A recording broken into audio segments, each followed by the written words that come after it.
भोले बाबा के प्यारे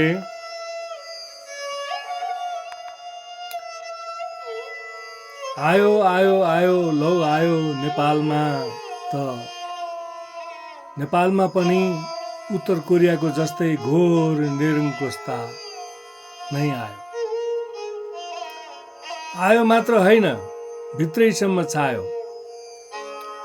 कलिलो सरकारलाई पनि आफू भित्रै पार्न पायो, भ्यायो। परचक्रीले हाम्रा न्याय प्रशासन सुरक्षा सल्लाहकार र सबै संवैधानिक अङ्गहरूलाई पनि भित्रै भित्रै उध्यायो।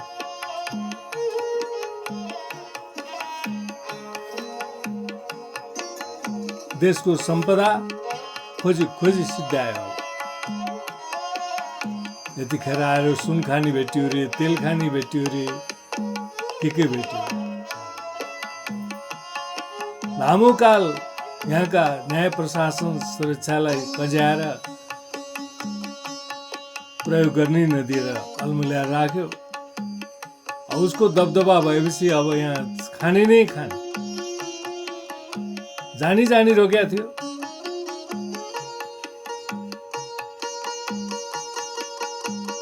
परचक्रीका दाउ अब हाम्रो नेपालीको के आउँछ हेर्दै जानुहोस्।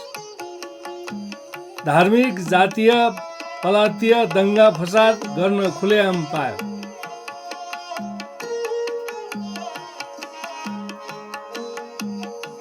उसैका एकलौटी चुनावबाट उनैका मान्छेलाई ल्यायो, मुलुक सिनित्तै खायो।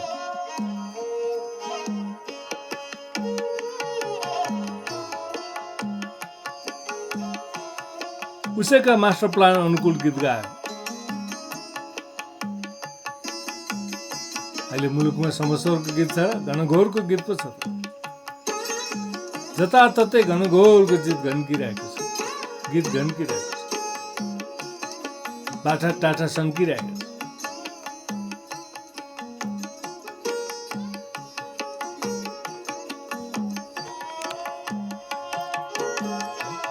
अब हाम्रा मुलुकमा भिजिबल पोलिटिक्स र इन्भिजिबल पोलिटिक्स हुँदै आएको थियो।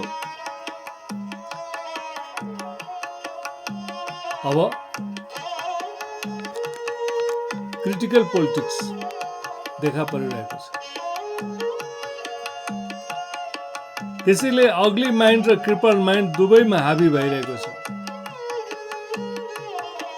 हिजोका दिनमा अग्ली माइन्ड र क्रिपल माइन्ड थियो, अब सिधै करप्टेड माइन्ड हाबी भइरहेको छ। उसैको दाबी छ खुलेआम। लाज घिन शरम पचाएर दिमागमा घुस पल्टाएर उसैको दाबी छ। यही भेद पाएर परचक्रीको दाबी यहाँ शक्तिशाली हुँदै जान लागिरहेको छ।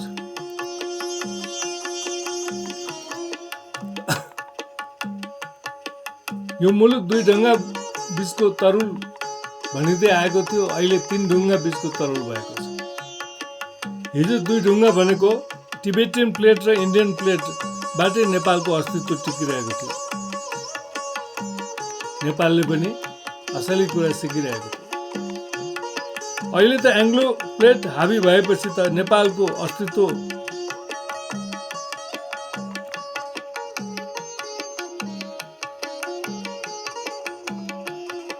खलबलिएको छ। नेपाल अहिले अल्मलिएको छ।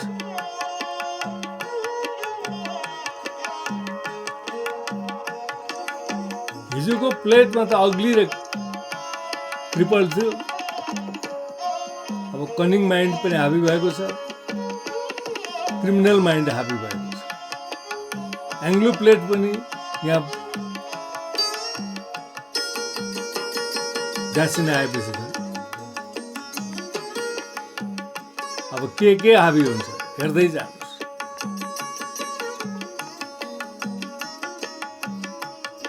के हेर्न मन छ हेर्दै जानुहोस्। खाउन ठहर बुढीका रहर अब हेर्दै जानुहोस्। अब तीन ढुङ्गा बीचको तरुल भइरहेको छ। एङ्ग्लो प्लेट पनि आएर जुध्यो। कस्तो संरचना हुन्छ, अब कस्तो मोती हुन्छ, कस्तो वातावरण हुन्छ, नयाँ खोजे होइन। अब नयाँमा गुनमुटिनुहोस्, संरक्षणमा नयाँ चाहियो। अब कसले दया गर्ने, अब बया मागेर हिँड। हाम्रा मुलुकवासीहरूको जीवन न त सार्थकता नै भयो न त व्यर्थ नै भयो, न त व्यर्थ भयो न त सार्थकता नै भयो। अब कस्तो अवस्थामा पुग्यो भने किमार्थ सत्यता नै नपाउने नै भयो। यिनलाई अब सत्यता मिल्दैन, सत्य वातावरण मिल्दैन, बेहुदा साबित हुँदै गइरहेको छ। नेपाल बिगार्ने नेपाली टाउको नि, अब यी बाउको छोरा साबित हुँदैन, तुइएर जन्मे साबित हुँदैछ। आरामको जीवन हराम नै भएपछि कसरी के पाउने यिनले? भाग्यले ठगिए प्राणी साबित हुँदै गइरहेको छ। बकसको जिन्दगी सकसपूर्ण नै भएपछि त कहाँ कहाँ के गरेर के मात्र पाउँछन् हो यिनले? बेहुदा साबित हुँदै गइरहेको छ। अर्काको दबावमा पिल्लिएर बसेका छ, बर्बादीमा हेलिएर बसेका छ, अर्काका षड्यन्त्रमा जेलिएर बसेका छ, बर्बादीमा ठेलिएर बसेका छ। के पाउँछ? हाम्रा मुलुकवासीहरूको जीवन केवल परचक्रीको मात्र काम आउने भयो, उसले मात्रै उद्याउने भयो, उसले मात्रै लठ्याउने भयो। यो मुलुकका सम्पदा उसैले हत्याउने भयो, परचक्रीले। यी त वर्कर भए, सर्वहारा हुनु खोजे होइन, गतिलो सर्वहारा हुनु भयो। साराका सारा उसैका पिछला गुनी हुने खोजिरहेका छन्। यिनको मती हेर्नुहोस् त, यिनका चेतनाको एक्सरे गर्न सक्नुहुन्छ? बुता छ। दसी योनिमै धसिन रोजिरहेका छन्, उतैतर्फ जान भरमग्दुर कोसिस गरिरहेका छन्। यिनको नेक नियत यस्तो छ, बाहिर बाहिर लोकाचार, भित्र भित्र पकोपा। खान्न खान्न लोकाचार, खान लाग्यो मानाचार। इनका नेक नियत यस्तै। अरे प्यारे, ये मरता क्या क्या नहीं करता, क्या क्या मात्र नहीं कर सकता। परचक्री के भजन गाएर भरपूर जीवहरू आवाज हुँदै आएको देश जता हेऱ्यो बाजो पर्दा। आफै बोक्सी आफै झाँक्रीको करतुत गर्दैछ त्यही परचक्री अहिले सारा नेपालीको विघ्नहर्ता।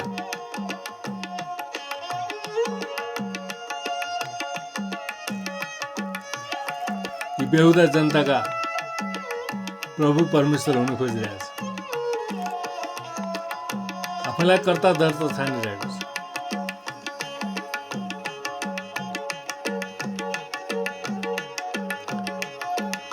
ये मरता क्या क्या नहीं कर सकता, श्रोता गायब जिधर भी देखो बकता ही बकता। परमात्मा के राज्य में किसने बनाए इनको कर्ता और भक्ता। ये तो राम जाने दुनिया क्या जाने, अब तो पत्तो नभएका दुनिया क्या जाने। इनलाई सत्य चाहिए सर, जान्नु पर्यो। परचक्रियों को सिद्धांत उछालना और उसकी योजना में ही चलना बहुत पुख्ता छ। यस्ता कुरामा त पुख्ता छ। चोक्टा खान गएकी बुढी झोलमा डुबेर मरी,